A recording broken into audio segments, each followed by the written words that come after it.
Welcome to Sonu study classes. Friends, आज हम modern history का इंट्रो देखेंगे। हालांकि मैं मॉडर्न हिस्ट्री को आपका पूरा पार्ट कराऊंगा, जहां से मॉडर्न हिस्ट्री का स्टार्ट होता है और जहां पर तक मॉडर्न हिस्ट्री का एंड होता है। बट आज केवल हम मॉडर्न हिस्ट्री का इंट्रो देखेंगे कि हमें मॉडर्न हिस्ट्री में किन किन फेसों की स्टडी करनी है, मॉडर्न हिस्ट्री में क्या क्या फेस आए और कौन कौन से फेस वेरी इंपॉर्टेंट हैं। इन सब पर हम आज इन सब का आज हम इंट्रो देखेंगे और फिर उसके बाद हम एक सीक्वेंस के साथ पूरी मॉडर्न हिस्ट्री को एक सीक्वेंस में मतलब मॉडर्न हिस्ट्री की स्टडी करेंगे। तो मॉडर्न हिस्ट्री की में हम आज आपको कुछ फैक्ट भी बताएंगे, लेकिन हमारा इस वीडियो को टारगेट केवल इतना यही उद्देश्य बनाने का पर्पस यही है कि हम आपको ये मतलब इस चीज़ से अवेयर करा दें कि हमें मॉडर्न हिस्ट्री में क्या क्या पढ़ते हैं और कहाँ से मॉडर्न हिस्ट्री का बैकग्राउंड बनता है। क्योंकि आप देख पाते होंगे कि यूट्यूब चैनल पे कई यूट्यूब चैनल ऐसे हैं जो बताते हैं कि मॉडर्न हिस्ट्री का स्टार्ट 1857 से होता है, या तो कोई वीडियो आपको मिल जाएगा कि 1757 से मानते हैं कोई, और कोई कहता है कि औरंगजेब की डेथ हो जाती है जब 1707 में, तब से मॉडर्न हिस्ट्री का स्टार्ट होता है। तो इन्हीं मतलब डाउट को मैं क्लियर करते हुए आज मॉडर्न हिस्ट्री का इंट्रो दूंगा। और तो अब हम बात करते हैं मॉडर्न हिस्ट्री की। तो फ्रेंड्स, मॉडर्न हिस्ट्री का बैकग्राउंड की हम बात करें कि मॉडर्न हिस्ट्री का बैकग्राउंड बनता कहाँ से है। तो फ्रेंड्स, जब हम इंडिया में मॉडर्न हिस्ट्री की बात करते हैं तो इंडिया में मॉडर्न हिस्ट्री का बैकग्राउंड 1498 में से बनता है। और जब हम यूरोप में मॉडर्न हिस्ट्री की बात करते हैं तो यूरोप में 1453 में से मॉडर्न हिस्ट्री का प्रारंभ होता है, जब वहाँ पे पुनर्जागरण और भौगोलिक खोजों का प्रारंभ होता है। और उन्हीं भौगोलिक खोजों में एक भारत की खोज भी 1498 में पुर्तगाली नाविक वास्को डी गामा ने की थी। वास्को डी गामा 17 मई 1498 में भारत आया था, भारत के कालीकट। तो फ्रेंड्स, हालांकि इससे पहले जो कोलंबस उसने वो मतलब इंडिया की खोज करने निकला था, तो लेकिन वो इंडिया की खोज ना कर पाया था और वो उसने इंडिया की खोज करने के स्थान पर अमेरिका की खोज कर ली थी। ये कोलंबस 1492 में मतलब 1492 में ये अमेरिका पहुंचा था। तो फ्रेंड्स, जब वास्को डी गामा भारत आया तो उसने जब देखा कि भारत में विभिन्न प्रकार के मसाले उपलब्ध हैं, तो फ्रेंड्स वो काफ़ी सारे यहाँ से मसाले ले गया था वास्को डी गामा। और जब वो उसने वहाँ पर इनको बेचा तो उसने यहाँ से ले गए मसाले पर 60 गुना और प्रॉफिट कमाया था। तो फ्रेंड्स, इसके बाद पुर्तगाली मतलब कंपनी जिसको हम कहते हैं, ये आई थी आपकी पुर्तगाली कंपनी, पुर्तगाली ईस्ट इंडिया कंपनी 1510 में। इसके बाद फ्रेंड्स डच आए, है ना फ्रेंड, उसके बाद ब्रिटिश आए, डेनिश आए और फ्रांसीसी आए। तो ऐसे करके हम एक नेक्स्ट वीडियो में आपको यूरोपीय कंपनियों का जब आगमन पढ़ाएंगे, और यहीं से क्योंकि मॉडर्न हिस्ट्री का प्रारंभ होता है, तो इन पांचों कंपनियों को मैं सीक्वेंस के साथ आपको बताऊंगा। लेकिन अभी मैं इतना बता देता हूँ कि ये 5 कंपनियाँ आपकी आएंगी, जिसमें वेरी इंपॉर्टेंट कंपनी आपकी ईस्ट इंडिया कंपनी है, ब्रिटिश ईस्ट इंडिया कंपनी, जिसकी स्थापना 31 दिसंबर 1600 ईस्वी में हुई थी।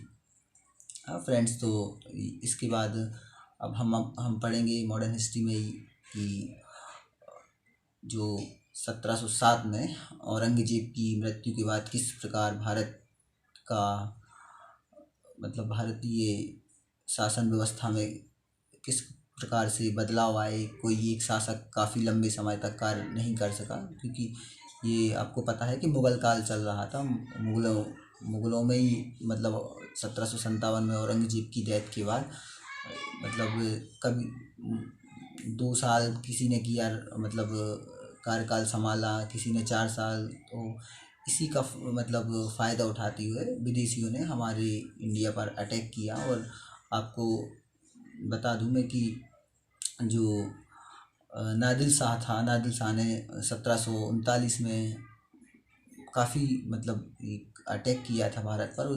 और इस अटैक में उसने काफ़ी इफ़ेक्टेड किया था इंडिया को, और काफ़ी लूटपाट करके भारत से काफ़ी धन संपदा ले गया था वो। तो और इसके बाद 1757 में आप फ्रेंड्स आप पढ़ते हैं कि पलासी का युद्ध हुआ था। इसको भी हम एक वीडियो में आपको बताएंगे, पूरा डीपली जाएंगे।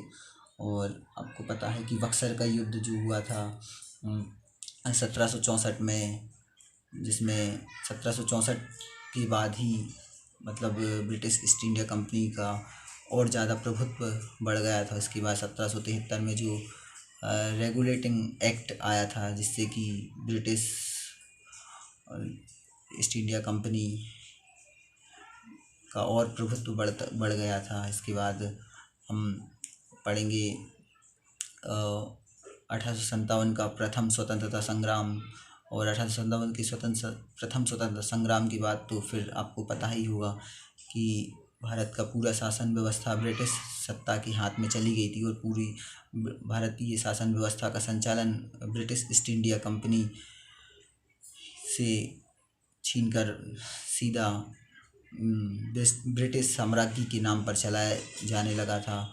आपको पता होगा कि 1 नवंबर 1858 में लॉर्ड कैनिंग ने ब्रिटिश की जो तत्कालीन साम्राज्य थी, मतलब महारानी थी, उनका घोषणा पत्र उन्होंने इलाहाबाद में पढ़ा था, और उसमें काफ़ी मतलब घोषणाएं की थी इंडियन भारतीयों के लिए उन्होंने। लेकिन कुछ भी मतलब उन्होंने जो वायदे किए थे वो एक भी पूरा नहीं किया था, और यहीं से मतलब अपनी ब्रिटिश शासन व्यवस्था या इंग्लैंड ने भारत पर अपनी पकड़ बनाना स्टार्ट कर दी थी।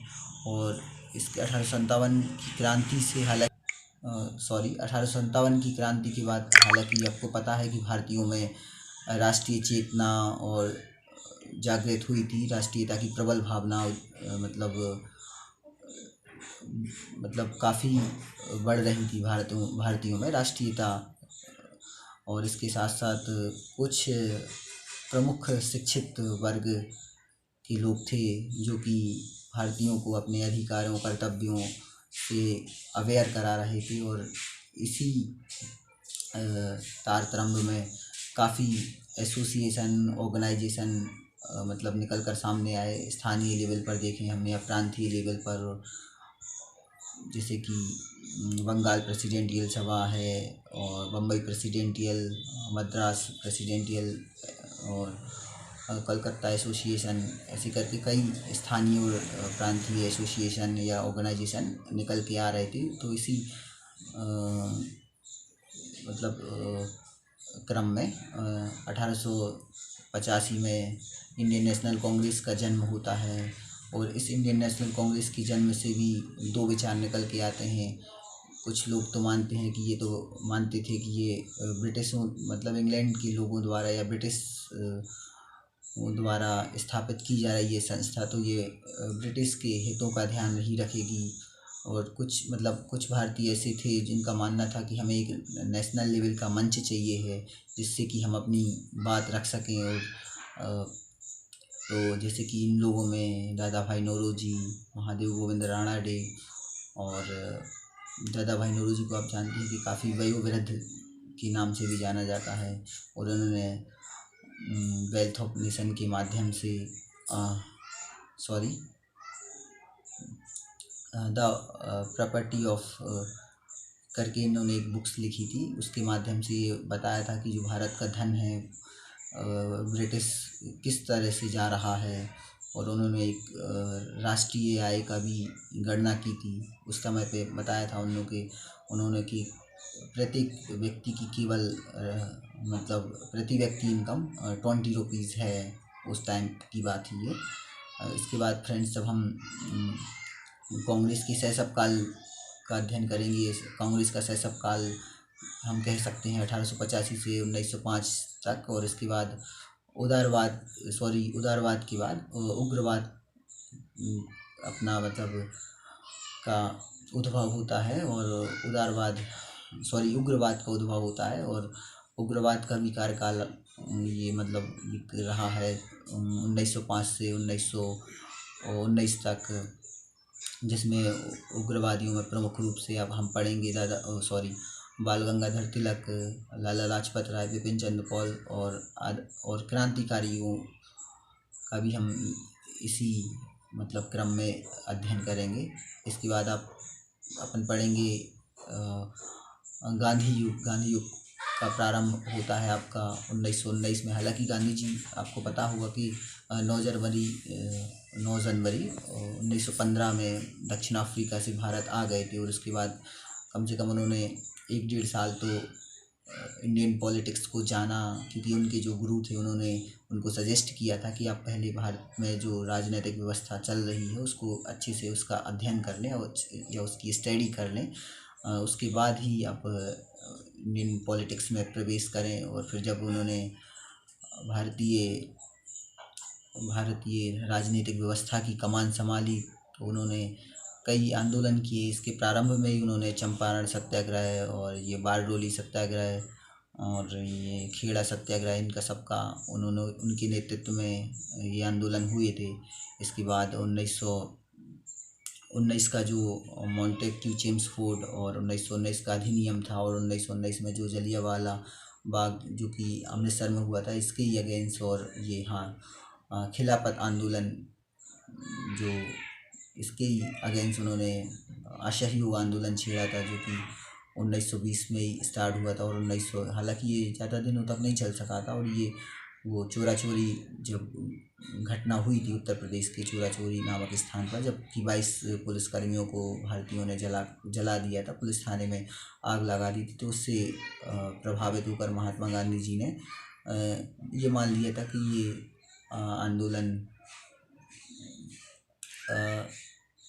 थोड़ा सा उग्र रूप ले रहा है, इसलिए उन्होंने इस आंदोलन को वापस ले लिया था। फिर इसके बाद इससे नाराज़ होकर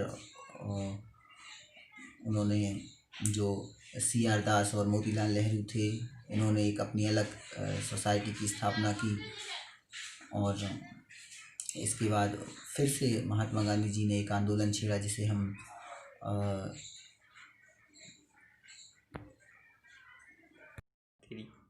महात्मा गांधी जी ने दांडी मार्च, जिसको हम नमक सत्याग्रह भी कहते हैं, ये 12 मार्च 1930 से प्रारंभ किया था।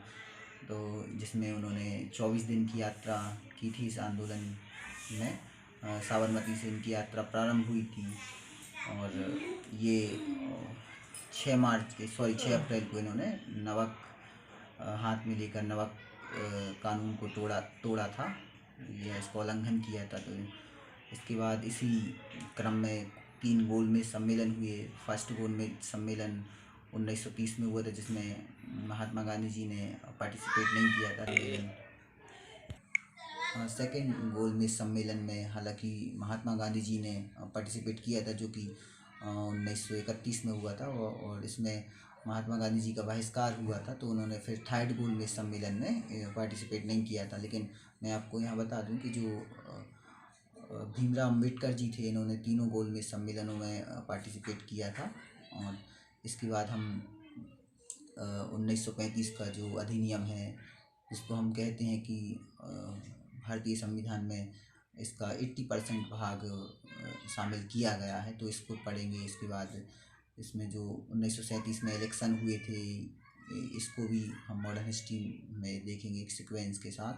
और इसके बाद जो मुस्लिम लीग की स्थापना हुई थी 1906 में, उसको भी हम देखेंगे। 1940 में इन्होंने मुक्ति दिवस मनाया था, और 1940 में जो अगस्त प्रस्ताव आया था। 1942 में भारत छोड़ो आंदोलन, आपको पता होगा कि कांग्रेस की एक कॉन्फ्रेंस हुई थी 8 अगस्त 1942 को, और इसी कॉन्फ्रेंस में यह निर्णय लिया गया था कि 9 अगस्त 1942 से हम भारत छोड़ो आंदोलन का प्रारंभ करेंगे, जिसमें महात्मा गांधी जी ने करो या मरो का नारा दिया था।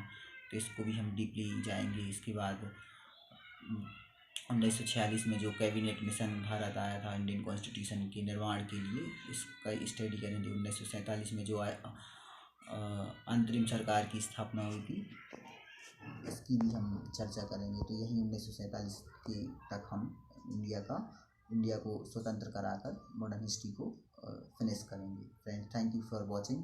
आपको यदि वीडियो पसंद आए तो लाइक शेयर ज़रूर करें।